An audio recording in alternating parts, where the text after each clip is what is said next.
इस प्रकार सुख दुख, लाभ हानि, जय पराजय अथवा हार जीत को एक समान समझकर केवल इसलिए युद्ध करो क्योंकि इस समय युद्ध करना तेरा कर्तव्य है।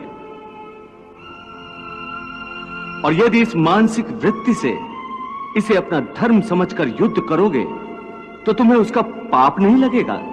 ये क्या कह रहे हो केशव कि युद्ध करके पाप नहीं लगेगा?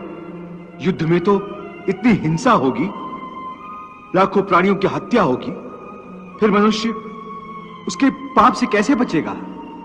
यदि कोई भी कार्य निष्काम कर्म योग की रीत से किया जाए तो ना उसका पाप लगता है और ना उसका पुण्य मिलता है। निष्काम कर्मयोग? हाँ, निष्काम कर्मयोग। ये कौन सा योग है माधव जो मनुष्य को पाप और पुण्य दोनों से मुक्त कर देता है?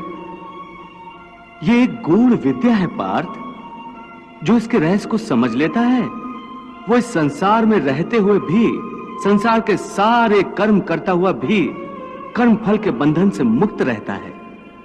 ये बड़ी अनोखी बात कर रहे हो केशव। मेरी बुद्धि अभी तक इसको ग्रहण नहीं कर रही।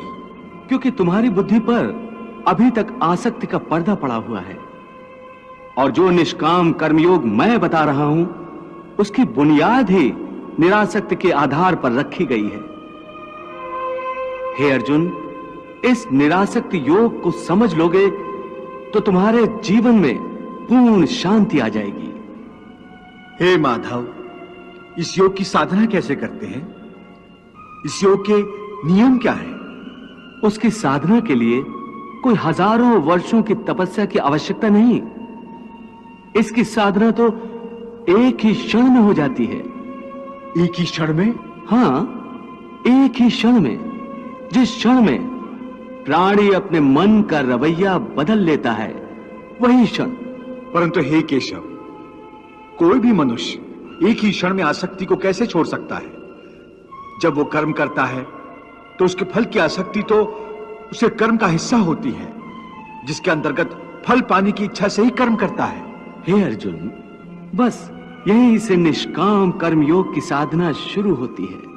अर्थात तुमने कहा कि प्राणी फल पाने की इच्छा से ही कर्म करता है, परंतु निष्काम कर्मयोग यह सिखाता है कि फल पाने की इच्छा से नहीं, बल्कि अपना कर्तव्य पूरा करने के लिए, अपने धर्म का पालन करने के लिए कर्म करो।